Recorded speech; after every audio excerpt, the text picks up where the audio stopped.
من الشيطان الرجيم.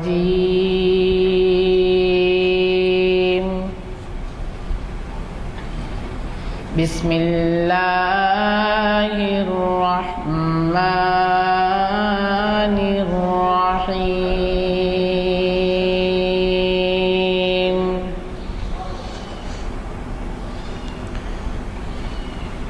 أتأمرون الناس بالبر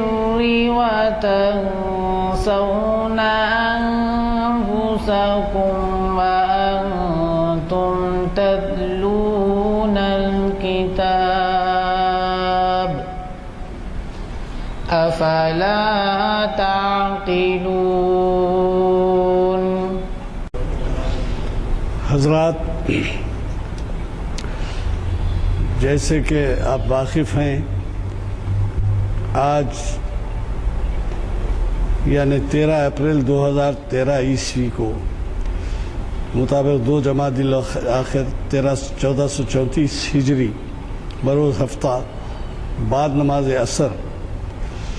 ہماری یہ تاریخ اسلام کی 594ویں نشست منعقد ہو رہی ہے، اور اس کا آغاز حافظ عمران صاحب کی خوش الہان خراج سے ہوا، اور آج کا عنوان حضرت مجدد الفسانی رحمۃ اللہ علیہ کے دینی کارنامے، اور آج کے مقرر ہیں ڈاکٹر سید اسلام الدین مجاہد، اور خادم محفل غلام یزدانی آپ سے مخاطب ہے۔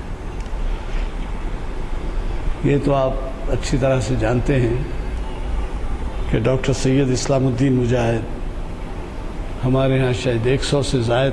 خطابات کر چکے ہیں، اور ان کے مطالعے کی وجہ سے وہ بہت بڑے حلقوں میں جانے پہچانے جاتے ہیں۔ چنانچہ اخبارات نہ صرف یہ کہ ہماری نشستوں کی رپورٹنگ کرتے ہیں، بلکہ ان کے مضامین بھی بہت ہی محققانہ ہوتے ہیں، اور انہیں بھی دلچسپی سے پڑھا جاتا ہے۔ آج ہمارا یہ عنوان ایک ایسی بزرگ ہستی سے وابستہ ہے کہ اس کے بارے میں یہ کہا جا سکتا ہے کہ یہ کئی برسوں میں، اب وہ سمجھائیں گے الفسانی کیا ہے، تو ایسی بڑی شخصیتیں، ایسے بزرگ پیدا ہوتے ہیں، اور آپ کے وہ کارنامے ہیں جن کارناموں کی بنا پر ہندوستان میں جب اسلام پہ برا وقت آیا تو اس کا مقابلہ انہوں نے شخصی طور پر کیا، اور انہیں کامیابی حاصل ہوئی۔ وہ سب تفصیلات آپ ان سے سنیں گے۔ میں صرف آپ کی توجہ 2 اور عنوانات کی طرف کرواؤں گا۔ نظر نہ آنے والی مخلوقات شریعت کی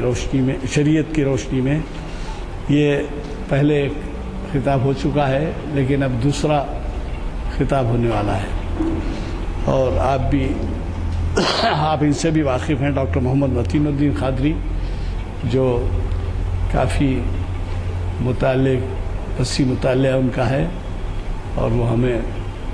ایسے معلومات فراہم کرتے ہیں جو ہمارے لیے شاید ہماری نظر سے پوشیدہ ہے۔ اور اس کے بعد وہ خطاب ان کا جو ہے پیر کے دن 15 اپریل کو ہے، یعنی کل ہی پرسوں،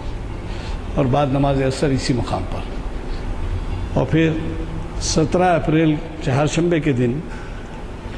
بعد عصر ڈاکٹر عقیل ہاشمی صاحب کا خطاب ہے۔ اقبال کی نظم علم اور اس کا تجزیاتی مطالعہ۔ یہ محفل اقبال شناسی کی 710ویں نشست ہے، شریعت انفارمیشن سروس کی 487ویں نشست جو پیر کے دن ہوگی، اور یہ 710ویں نشست ہے۔ اس میں بھی ضرور شرکت فرمائیں۔ میں ہمارے آج کے مقرر صاحب سے گزارش کروں گا کہ وہ شینشین پر تشریف لائیں اور مخاطب کریں۔ بالعالمین والصلاة والسلام علی رسول الامین، فاعوذ باللہ من الشیطان الرجیم، بسم اللہ الرحمن الرحیم۔ هو الذی ارسل رسولہ بالہدی ودین الحق لیظہرہ علی الدین کلہ ولو کرہ المشرکین۔ صدق اللہ العظیم۔ ساری حمد و ستائش اور ساری کبریائی اس خالق و کون و مکان کے لیے سزاوار ہے جس نے اس کائنات کو وجود بخشا۔ درود و سلام تمام انبیاء اور مرسلین اور بالخصوص حضرت محمد مصطفیٰ صلی اللہ علیہ وسلم پر کہ جنہوں نے ساری انسانیت کو ہدایت کا راستہ دکھایا۔ قابل احترام بزرگان ملت اور عزیز نوجوان ساتھیو، السلام علیکم ورحمۃ اللہ وبرکاتہ۔ آج کے تاریخ اسلام کے لیکچر کے لیے میں نے جس عظیم شخصیت کے دینی کارناموں کو اپنا موضوع بنایا ہے وہ حضرت مجدد الفسانی کی شخصیت ہے۔ ہم اور آپ اس بات سے بخوبی واقف ہیں اور قرآن اس بات کی گواہی دیتا ہے کہ اللہ تعالیٰ نے انسانوں کی ہدایت کے لیے اور ان کو صراط مستقیم پر گامزن رکھنے کے لیے سب سے پہلے اپنے نبیوں اور رسولوں کو مبعوث فرمایا۔ ان نبیوں اور رسولوں کا مقصد حیات یہی تھا، ان کی بعثت کا مقصد یہی تھا کہ انسانوں کو گمراہی، جہالت، کفر، شرک اور بدعت سے نکال کر توحید اور ایمان کی دولت سے نوازیں۔ اور اللہ تعالیٰ نے نبیوں کے ساتھ کتابوں کا نزول فرمایا، اور ان کتابوں کے ذریعے جو تعلیمات دی گئی ان تعلیمات میں یہی بات بیان کی گئی کہ رسول جو بات تمہارے سامنے پیش کرتے ہیں وہ اپنی طرف سے نہیں پیش کرتے، بلکہ یہ خالق کائنات کا پیغام ہے، یہ خالق کائنات کا میسیج ہے جس کو اپنا کر تم دنیا اور آخرت میں کامیاب ہو سکتے ہیں۔ اب جب کہ نبیوں کی آمد کا سلسلہ ختم ہو گیا، کتابوں کے نزول کا سلسلہ ختم ہو گیا، تو مشیت یزدی کا یہ تقاضا ہے کہ اللہ تعالیٰ انسانوں کی ہدایت کے لیے دوسرے طریقوں کے اختیار فرمائے۔ چنانچہ اسلامی تاریخ کے اندر ہم کو ایسی جلیل القدر شخصیتیں ملتی ہیں کہ جنہوں نے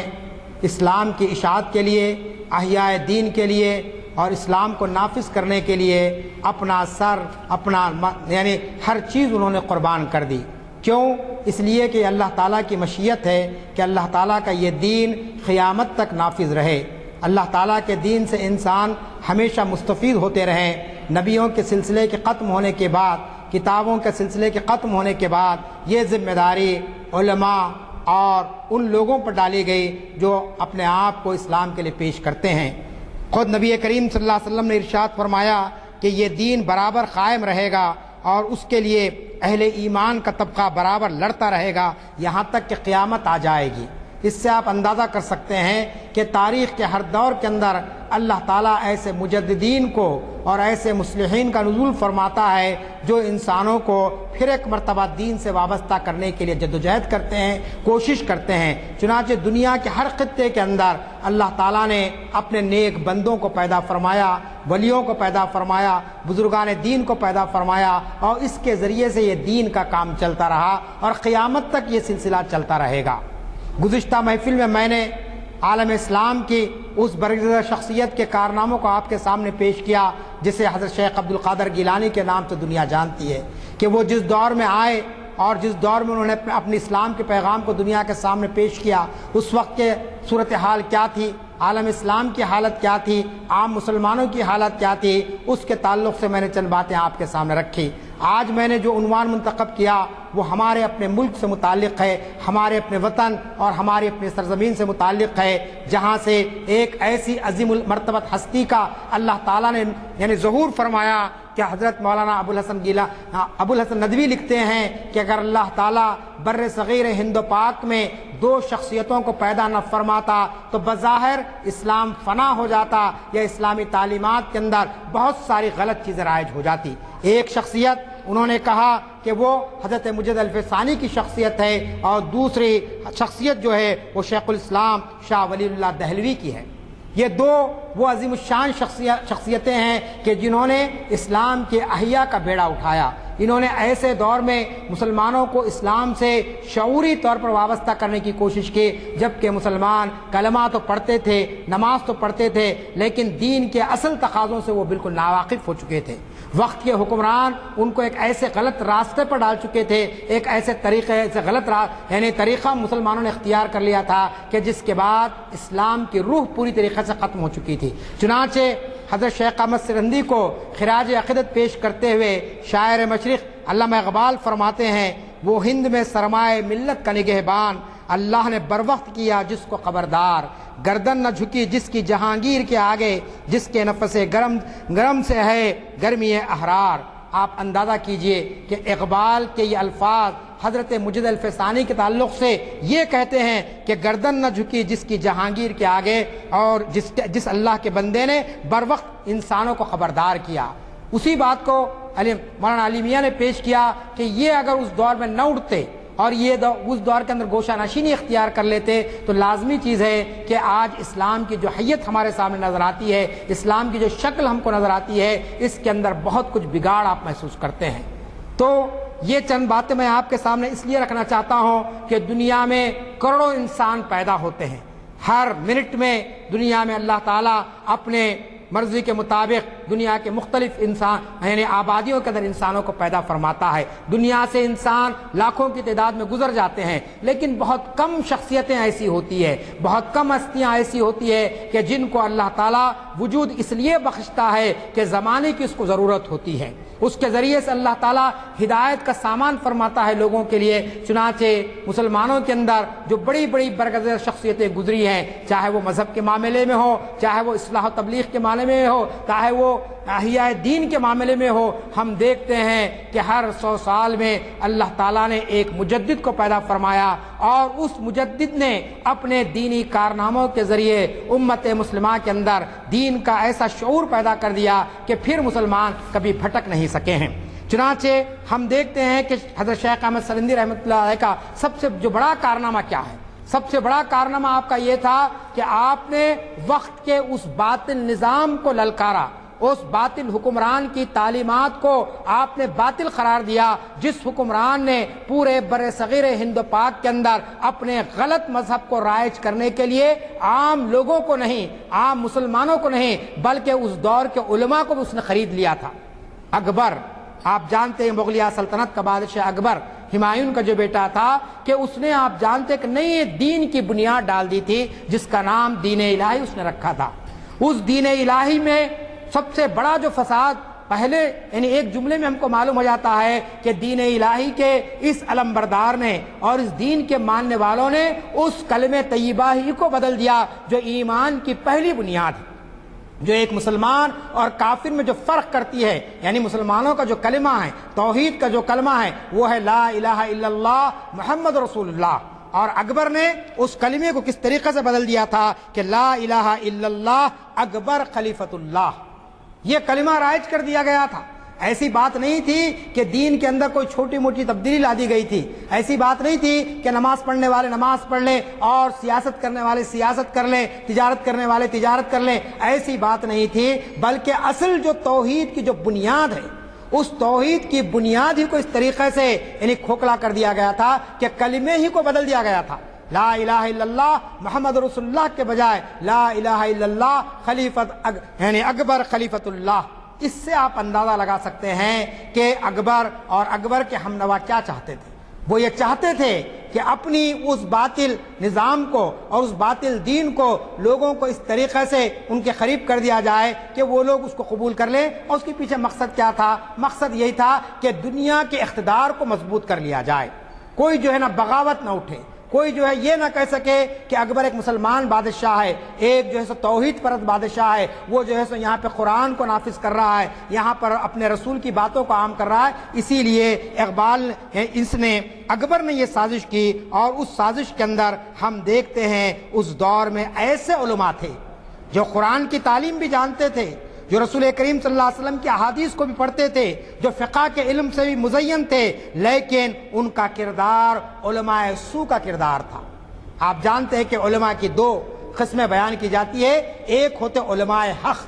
اور دوسرے ہوتے علماء سو۔ ہر دور میں، تاریخ کے ہر دور میں آپ دیکھیں گے یہ دونوں کردار آپ کو نظر آتے ہیں۔ اسی لیے رسول کریم صلی اللہ علیہ وسلم نے یہ بات جو فرمائی، آپ نے ارشاد فرمایا کہ سب سے بڑا جہاد یہ ہے کہ باطل حکمران کے سامنے حق بات کہی جائے۔ ایک عام مسلمان کو کہنا نماز پڑھ لو، ایک عام مسلمان کو کہنا روزہ رکھ لو، یہ بڑی اچھی بات ہے، دل بھی مطمئن ہو جاتا کہ میں تو آج تبلیغ کا کام کر لیا، میں نے ایک کو تو نماز کی بات کہہ دی۔ لیکن کسی بادشاہ کو یہ کہنا کہ تو حرام سے رک جا، تو حلال کے راستے پر آ، یہ ایک جہاد سے کم نہیں ہے، ایک جہاد کرنا ہے۔ اور ایسے حکمران کے سامنے جس نے پوری اسلام کی تعلیمات کو مسخ کرنے کا ارادہ کر لیا تھا، اور جس نے اس دور کے بڑے بڑے جو علماء سو تھے ان کو اس نے خرید لیا تھا، چنانچہ ان علماء سو کا معاملہ یہ تھا کہ وہ قرآن و حدیث کی تعلیمات کو چھوڑ کر اکبر کی لغو بیانی کو دین میں شامل کرنے کے فتوے دے رہے تھے۔ ایسی بات نہیں تھی کہ اکبر نے جو دین لایا ہے کوئی قبول کرے تو قبول کرے، نہ قبول کرے تو اس پر کوئی جبر نہیں، بلکہ علماء کے فتووں کے ذریعے اکبر نے اس دین کو اپنی طاقت کے زور پر اپنی سلطنت میں نافذ کرنے کا اس نے جو ہے نا فیصلہ کیا تھا۔ چنانچہ 1552 میں 1552 کے اندر جب اکبر نے ایک نئے مذہب یعنی دین الہی کی بنیاد ڈالی تو اس کے پیچھے پہلا مقصد یہ تھا کہ وہ ہندوستان کی اکثریت کے مطابق، ان کے اپنے مزاج کے مطابق دین حق کو ملیامیٹ کر کے اس کے اندر اس قسم کی آمیزش کر دے کہ دین حنیف اپنی اصلیت کو چھوڑ کر وہ جو ہے نا مختلف قسم کے شرک، بدعت اور دوسری چیزوں کی آمیزش میں شامل ہو جائے۔ آپ جانتے ہیں یہ اسلام اور باطل کی، اسلام اور کفر کی کشمکش کا یہ پہلا مرحلہ ہے۔ رسول کریم صلی اللہ علیہ وسلم نے جب اسلام کی تبلیغ کا آغاز کیا تو اس وقت بھی لوگوں نے یہی کہا تھا کہ تم اپنے طریقے پر عبادت کرو، ہم اپنے طریقے پر عبادت کرتے، تم ہمارے تعلق سے کچھ کہو اور کچھ معاملوں میں سمجھوتا ہو جائے۔ لیکن رسول کریم صلی اللہ علیہ وسلم نے فرمایا نہیں، یہ دین تو وہ ہے کہ یہ دین اللہ تعالیٰ نافذ کر کے رہے گا۔ میں نے قرآن مجید کی جو آیت پڑھی آپ کے سامنے کہ رسول کی بعثت کا مقصد کیا ہے اور اس دین کو اللہ تعالیٰ اس زمین پر بھیجنے کا مقصد کیا ہے۔ قرآن نے کہا هو الذی ارسل رسولہ بالہدی، کہ وہ اللہ کی ذات بابرکت ہے جس نے اپنے رسول کا نزول فرمایا اور ایک یعنی کتاب بھی اس کو دی۔ کیوں دی؟ اس لیے کہ اس کو غلبہ عطا کرے۔ اور ولو کری المشرکون، یہ بات چاہے مشرکیوں کو کتنے ہی ناگوار گزرے۔ چنانچہ ہم دیکھتے ہیں کہ حضرت مجد الف ثانی نے جس دینی کارنامے کو انجام دیا، سب سے پہلی بات تو یہ کہ وہ خود ایک وقت کے بہت بڑے مجاہد تھے، وہ خود وقت کے بہت بڑے عالم دین تھے۔ وہ چاہتے تو خاموشی اختیار کر لیتے، وہ چاہتے تو گوشہ نشینی کی زندگی بسر کر لیتے، لیکن ہم دیکھتے ہیں کہ حضرت مجد الف ثانی کا سب سے بڑا کارنامہ یہ ہے کہ آپ نے وقت کے حکمران کو اس بات کی طرف متوجہ کیا کہ وہ جس دین کی دعوت لوگوں کو دے رہا ہے یہ غلط ہے، یہ غلط نظریہ ہے، یہ غلط دین ہے۔ کیوں غلط دین ہے؟ آپ جانتے ہیں کہ اکبر نے نہ صرف کلمے کو بدل دیا تھا بلکہ حلال و حرام کی تمیز ختم کر دی گئی تھی، سود اور جوے کو حلال کر دیا گیا تھا، سورج کی پوجا کو لازمی کر دیا گیا تھا، گائے کے گوشت کو حرام کر دیا گیا اور سور کے گوشت کو سور کو جیسے پاک جانور قرار دیا گیا۔ آپ جانتے ہیں یہ کیسی حرکتیں تھیں کہ ایک غیر مسلم حکمران بھی یہ کام نہیں کر سکتا تھا جو ایک مسلم حکمران جس کا نام اکبر تھا، جلال الدین اکبر جس کا نام تھا اور جس کا خاندان مسلمانوں کا خاندان تھا، لیکن اس نے اسلام کو اس طریقے سے یعنی اس کی شکل کو اس طرح بگاڑ دیا کہ حلال چیزیں جا کر حرام ہو گئی اور حرام چیزیں جا کر اس نے اپنے طور پر اس کو حلال کرنے کی کوشش کی۔ آج کے موجودہ دور میں بھی جبکہ مسلمان دین سے کما حق کو واقف نہیں ہے، لیکن وہ جانتا ہے کہ سور ایک ناپاک جانور ہے، وہ جانتا ہے کہ گائے کا گوشت اللہ تعالیٰ نے اس کے لیے حلال کیا ہے، وہ جانتا ہے کہ اس کی پیشانی سوائے خدا کے آگے کسی اور کے سامنے نہیں جھک سکتی، سورج کی پوجا کرنا یا چاند کی پرستش کرنا کے بجائے وہ اپنی جان دے سکتا ہے لیکن ان کے سامنے جھک نہیں سکتا ہے۔ لیکن اکبر نے یہ کارنامے انجام دیے اور بدنصیبی کی بات یہ تھی کہ علماء کا ایک بڑا گروہ اور دانشوروں کی ایک بڑی جماعت اس کا ساتھ دینے کے لیے تیار ہو گئی۔ اس کے جو عزائم ہوئے، یہ جو آگے بڑھا اور اس کو اپنی کوششوں میں کامیابی ملی، ایک طرف تو اکبر کے دربار کے امراء تھے اور دوسری طرف وہ درباری علماء تھے جن کو اکبر نے وظیفہ مقرر کر دیا تھا، جن کو مختلف قسم کے سرکاری مناصب دے دیے گئے تھے، اور پھر تیسری طرف عام مسلمانوں کا معاملہ تھا۔ آپ جانتے ہیں کہ عام مسلمان کیا ہوتے ہیں؟ عام مسلمان ہوتے ہیں کہ صاحب عالم صاحب کہہ دیے ہیں۔ آج بھی عام مسلمان بالکل معصوم ہیں، وہ بالکل جانتا نہیں کہ کون سی چیز غلط ہے، کون سی چیز بالکل صحیح ہے۔ کسی بھی عام مسلمان سے چلتے ہوئے مسلمان سے کوئی بات آپ پوچھ لیں تو وہ کہے گا کہ صاحب فلاں عالم صاحب کہہ دیے میں کر رہا ہوں،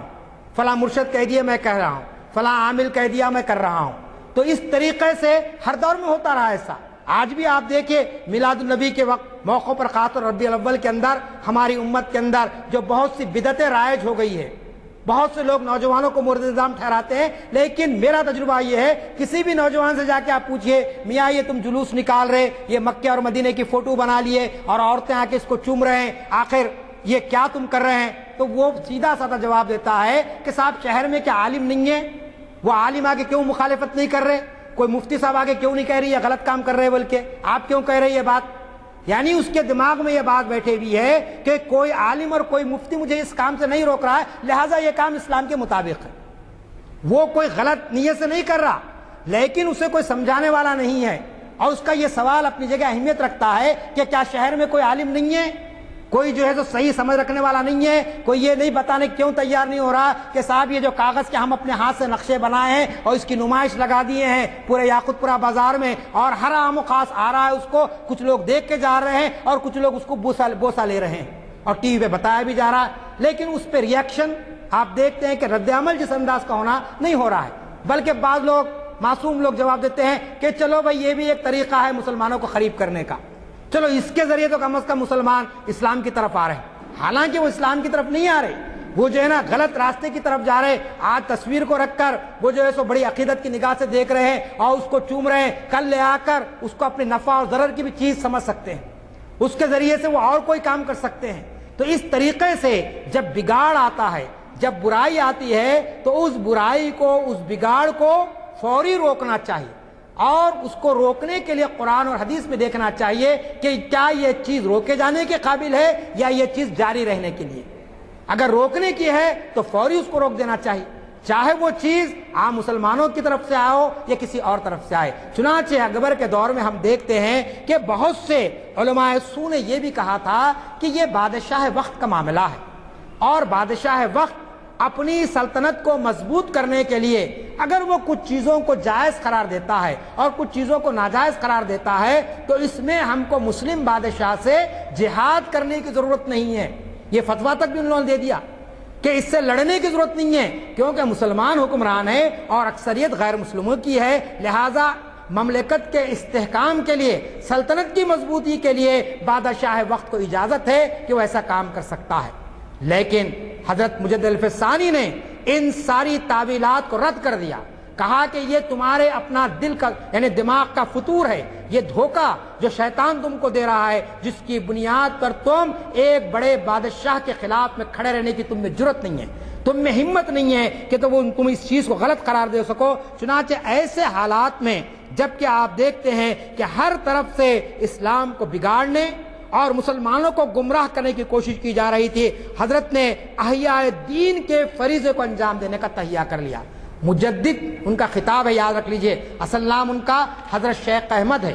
چونکہ وہ سرہند سے تعلق رکھتے تھے اس لیے سرہندی کہلائے، اصل نام ان کا تو حضرت شیخ احمد ہے۔ خطاب ان کو جو دیا گیا وہ مجدد کا خطاب دیا گیا، مجدد الف ثانی ان کا خطاب ہے۔ تو مجدد کس معنی میں کہ انہوں نے دین کا احیاء کیا، دین کو دوبارہ انہوں نے زندہ کیا۔ حضرت شیخ عبد القادر گیلانی کو بھی محی الدین کہا گیا کہ دین کا احیاء کرنے والا، دین کو نے جو یعنی بگاڑ لانے کی کوشش کی گئی تھی اس بگاڑ کو حضرت شیخ عبد القادر گیلانی نے دور کیا۔ اسی طریقے سے حضرت شیخ احمد سرہندی نے بھی یہ کارنامہ انجام دیا، اسی لیے وہ تاریخ اسلام میں مجدد الف ثانی کے نام سے جانے جاتے ہیں۔ چنانچہ حضرت کا سب سے بڑا کارنامہ یہ ہے کہ آپ نے اسلامی نظریات کو صحیح قد و قال میں لوگوں کے سامنے پیش کیا۔ اس دور میں جبکہ لوگ رسم و رواج کو، بیہودہ روایات کو اور لغویات کو، بہت ساری چیزیں انہوں نے اپنے خطبات میں بیان کی ہے کہ لوگ یہ سمجھ رہے تھے کہ گانا بجانا، موسیقی وہ دین کا ایک حصہ ہے۔ آپ نے اس کی شدت سے مخالفت کی، کہا کہ اسلام میں مزامیر کی کوئی اجازت نہیں ہے، ہاں کسی بھی قسم کی موسیقی ہو، گانا بجانے کی اسلام ہرگز اجازت نہیں دیتا ہے، اس کی آپ نے بھرپور انداز میں مداخلت کی اور ان لوگوں کو جھنجھوڑا جو عام مسلمانوں کے اندر تبلیغ تو کر رہے تھے لیکن اصل دربار یعنی بادشاہ کے دربار میں جو بات کہنی چاہیے تھی وہ بات نہیں کر رہے تھے۔ چنانچہ آپ نے اسلامی نظریات کو قرآن و حدیث کی روشنی میں آپ نے پیش کیا، اور سب سے بڑی بات یہ کہ آپ نے غلط عقائد اور افکار کی تردید کر دی۔ آپ نے کہا کہ کوئی شخص اگر وہ اسلام نے جس چیز کو حرام قرار دیا اگر وہ حلال کرنے کی کوشش کرتا ہے تو وہ باطل عقائد اور افکار کی وجہ سے تبلیغ کر رہا ہے، لہذا وہ اسلام سے خارج ہے۔ آپ نے کہا کہ جو چیز اسلام نے حلال کر دی وہ قیامت تک کے لیے حلال ہے، اور جو چیز حرام کر دی گئی وہ قیامت تک کے لیے حرام ہے۔ اب اس میں کسی قسم کا رد و بدل کرنے کا وقت کے کسی مفتی کو، وقت کے کسی بڑے سے بڑے علامہ الدہر کو اس کا حق حاصل نہیں ہے۔ چنانچہ آپ نے غلط عقائد اور غلط افراد کی پوری طریقے سے بیخ کنی کر دی، اور اس دور میں بھی یہ فتنے اٹھ رہے تھے کہ رسول کریم صلی اللہ علیہ وسلم کے بعد بھی کوئی نبی آ سکتے ہیں، ابھی نبوت کا سلسلہ ختم نہیں ہوا۔ حضرت شیخ احمد سرہندی نے بڑے دلائل کے ساتھ ختم نبوت اور نبوت محمدی کو عقلی دلائل سے ثابت کر دیا کہ آپ نے کہا کہ نبوت ختم ہو چکی ہے، آپ خاتم النبیین ہیں سرکار دو عالم صلی اللہ علیہ وسلم، اب کوئی نبی آنے والا نہیں ہے، اور جس کسی کو ہدایت چاہیے وہ نبوت محمدی کا کلمہ پڑھے، وہ اکبر کا کلمہ نہ پڑھے۔ اگر اکبر کا کلمہ وہ پڑھے گا تو وہ کفر میں داخل کر دیا جائے گا، اس کا مسلمانوں سے اور اہل ایمان سے کوئی تعلق نہ ہوگا۔ چنانچہ دو محاذوں پر آپ نے اپنا جہاد کیا، ختم نبوت پر اور نبوت محمدی پر۔ نبوت محمدی کے معنی کیا کہ نبوت محمدی کے معنی یہ کہ محمد صلی اللہ علیہ وسلم کا لایا ہوا دین ہی برحق ہے، اس کے سوا اور کوئی دین انسانوں کے لیے ہدایت کا ذریعہ نہیں بن سکتا ہے۔ اور ختم نبوت سے مراد یہ کہ اب چاہے کوئی کتنی ہی باتیں کر لے وہ نبی کے مقام تک نہیں پہنچ سکتا، کیونکہ اللہ نے نبوت کے سلسلے کو ختم کر دیا۔ اس طریقے سے آپ جانتے ہیں کہ مجد الفسانی نے یہ کام کیا۔ پھر آپ نے درباری علماء اور عمرا کو اپنی اصلاح کی تلقین کی اور انہیں شریعت اسلامی کو عام کرنے کی دعوت دی۔ آپ نے جو لوگ بڑے اہل علم تھے اس دور میں بھی، لوگ دنیا کے بڑے بڑے علم حاصل کیے ہوئے تھے، ان کے سامنے اسلام کی تبلیغ پیش کی اور کہا کہ اگر عمرا سدھر جائیں گے، اگر درباری علماء سدھر جائیں گے تو لازمی چیز ہے کہ عام مسلمان اسلام کی طرف بڑی آسانی کے ساتھ آ سکتے ہیں۔ آپ نے یہ بھی متنبہ کیا کہ انسان دنیا کی فتنہ سامانیوں میں مبتلا ہو کر وہ ساری برائیوں کو خرید لیتا ہے جس سے اس کا دین ختم ہو جاتا ہے، یعنی دنیا کی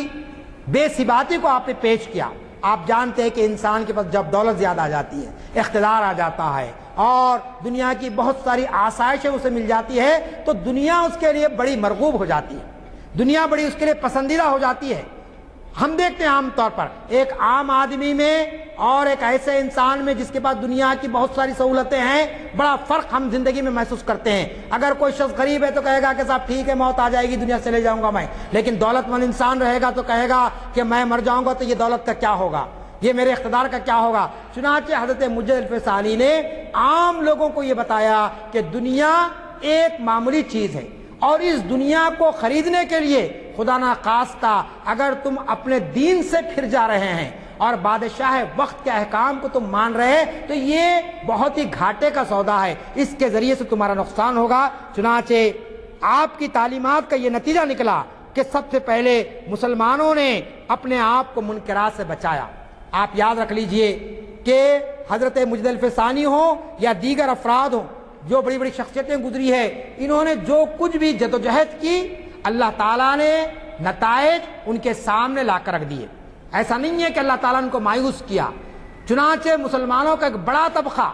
جو غلط عقائد میں پڑ گیا تھا، جو شرک میں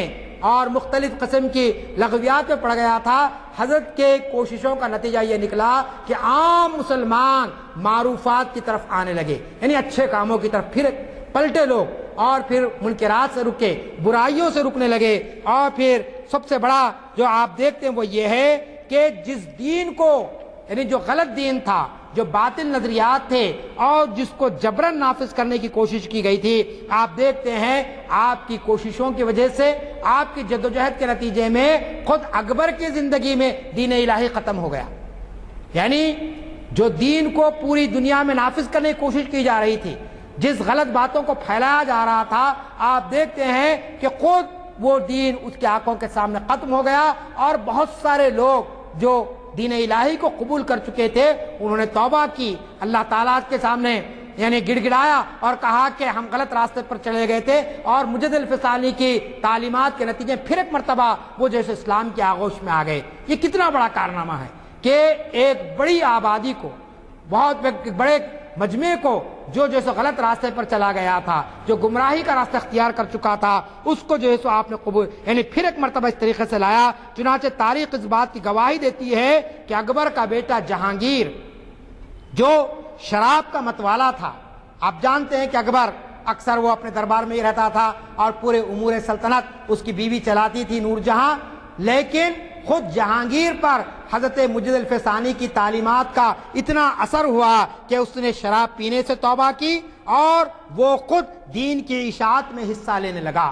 کہ وقت کا بادشاہ جس کے باپ نے دین الہی قائم کیا تھا اور دین اسلام کو مٹانے کی کوشش کی تھی، اللہ تعالیٰ نے اس کے بیٹے کو توفیق دی، اس کو پھر ایک مرتبہ صحیح رخ پر لایا۔ نتیجہ یہ ہوا کہ آپ دیکھتے ہیں کہ حضرت مجد الفسانی کی کوششوں کے نتیجے میں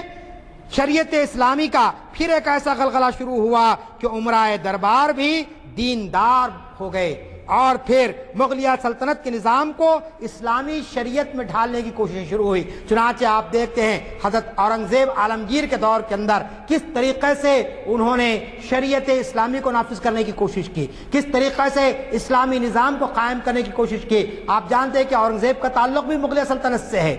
وہ بھی جو ہے سو اسی خاندان سے تعلق رکھتے ہیں۔ تو یہ دراصل مجد الفسانی کی کوششوں کا نتیجہ تھا کہ انہوں نے امراء سلطنت کے سامنے اور دیگر لوگوں کے سامنے اس طریقے سے ان باتوں کو پیش کیا ہے۔ میں آپ کو یہ بتانا چاہتا ہوں کہ وہ ان حالات میں جبکہ لوگ بہت سارے یعنی لغویات میں پڑے ہوئے تھے، برے کاموں میں پڑے تھے، ایسے وقت آپ نے یعنی عام لوگوں سے بڑھ کر اس دور کے شہزادوں کو اور ان لوگوں کو جو ہے سو ارباب حکومت کہلاتے تھے ان کو جو نصیحتیں کی، ان نصیحتوں کو اگر میں پڑھوں آپ کے سامنے تو آپ کو اندازہ ہوگا کہ کس طریقے سے وہ لوگوں کو جھنجھوڑا کرتے تھے۔ چنانچہ سب سے پہلے علماء دین کو انہوں نے مخاطب کر کے کہا تھا، کیا کہا تھا کہ تم پر یہ ذمہ داری عائد ہوتی ہے کہ اس زمانے کے علماء یعنی جو تم بہکانے اور گمراہ کرنے کے کام کر رہے ہیں اس کا جواب تم کو اللہ کے سامنے دینا ہوگا۔ صاف طور پر انہوں نے کہا کہ آج تم اکبر سے یعنی دولت کے عوض یا پھر اس کے ڈر کی وجہ سے یا کسی اور وجہ سے اگر تم لوگوں کو گمراہ کرتے ہیں تو کل قیامت میں تم کو جواب دینا پڑے گا۔ پھر اسی طریقے سے آپ نے بڑی جرات کے ساتھ لوگوں کو اس بات کی طرف متوجہ کیا کہ اللہ تعالیٰ کے سوا کسی کو سجدہ جائز نہیں ہے، یعنی بڑے بڑے درباری اس دور میں بادشاہ کو سجدہ کرتے تھے، اس کی آپ نے بڑی بے باکی کے ساتھ مخالفت کی اور بتایا کہ اللہ تعالیٰ کے سوا کسی اور کو یہ چیز جو ہے گوارا نہیں ہو سکتی ہے کہ انسان اپنی پیشانی کو اللہ کے بجائے کسی اور کے سامنے جھکائے۔ چنانچہ بڑے بڑے مورخین نے اور بڑی بڑی ہستیوں نے حضرت مجد الفسانی کی خدمات کا اعتراف کرتے ہوئے جو باتیں لکھی ہے، میں پروفیسر ڈاکٹر آرنالڈ کی کتاب پریچنگ آف اسلام اس کا کوٹیشن اس کتاب میں بھی دیا گیا ہے، اس کو میں پڑھ کر اپنی گفتگو ختم کرتا ہوں۔ آرنالڈ یہ لکھتا ہے کہ شہنشاہ جہانگیر کے عہد میں حضرت شیخ احمد مجد الفسانی نے جو خدمات انجام دی اس کا نتیجہ یہ ہوا کہ اسلام پھر ایک مرتبہ اپنی اصلی حیت میں آ گیا، اور ہندوستان میں آپ نے جس طریقے سے اسلام کی تبلیغ کا کام انجام دیا اس کا نتیجہ یہ نکلا کہ قید خانوں میں رہنے والے بت پرست بھی اسلام کی آغوش میں آ گئے۔ آپ غور فرمائیے کہ بڑے بڑے لوگ یعنی وہ لوگ جو اسلام کے مخالفین تھے، وہ لوگ جو ہے اسلام کو مسخ کرنا چاہتے تھے، ایسی بڑی بڑی شخصیتیں بھی اسلام میں داخل ہو گئی۔ اور پھر آپ دیکھتے ہیں حضرت مجد الفسانی نے جو کارنامہ انجام دیا، 100-200 سال تک ان تعلیمات کا اتنا اثر رہا کہ آج آپ بر صغیر ہند و پاک میں جو بہت سارے مسلمان برائیوں سے بچے ہوئے ہیں، شرک سے بچے ہوئے ہیں اور بے حیائی اور بدکاری سے بچے ہوئے ہیں، لازمی چیز ہے کہ اس میں ان کوششوں کا بڑا دخل ہے۔ اسی لیے حضرت علی میاں نے فرمایا کہ اگر مجد الفسانی اور حضرت شیخ عبدالحق دہلوی رحمۃ اللہ علیہ جیسی شخصیتوں کو اللہ تعالیٰ اس سرزمین پر پیدا نہ فرماتا تو شاید ہو سکتا ہے کہ دین اپنی اصلی حالت میں قائم نہ رہتا۔ تو عزیزان گرامی، میرے کہنے کا مقصد یہ ہے کہ اللہ تعالیٰ اپنے دین کی حفاظت کا ذمہ خود لیا ہے، قرآن کی اللہ تعالیٰ نے حفاظت کا ذمہ خود لیا ہے، لیکن امت مسلمہ کا بھی یہ فرض ہے کہ وہ جب کبھی بھی دین پر کوئی حرف آ جائے، دین میں اگر کسی قسم کی کوئی تبدیلی کی بات کی جائے، تو اس وقت امت مسلمہ کے طبقے کو اور خاص طور پر علماء کو اور خاص طور پر صاحب فکر افراد کو اٹھ کھڑے ہونا چاہیے اور شریعت کا تحفظ کرنا چاہیے۔ آپ جانتے ہیں کہ نبی کریم صلی اللہ علیہ وسلم کے دنیا سے رخصت ہونے کے بعد خلفائے راشدین کا دور چلا۔ خلفائے راشدین کے بعد آپ جانتے ہیں ایک ایسا معرکہ پیش آیا جسے ہم کربلا کا معرکہ کہتے ہیں۔ حضرت امام حسین کربلا کے سرزمین میں کیوں آئے؟ کیوں یزید کی فوج سے آپ کا ٹکراؤ ہوا؟ تاریخ میں اگر آپ پڑھیں گے تو آپ کو معلوم ہوگا یہی صورتحال وہاں پر تھی کہ دین کو مسخ کیا جا رہا تھا، دینی تعلیمات کو ختم کیا جا رہا تھا۔ امام حسین نواز رسول ہونے کی بنیاد پر اس بات کو گوارا نہیں کر سکتے تھے کہ مدینے میں ٹھنڈی چھاؤں میں بیٹھ کر تبلیغ کرے، بلکہ آپ نے میدان سر کیا، اپنا اور اپنے 72 جانثاروں کا سر کٹایا کربلا کے میدان میں، اور اسلام کی حفاظت کا فریضہ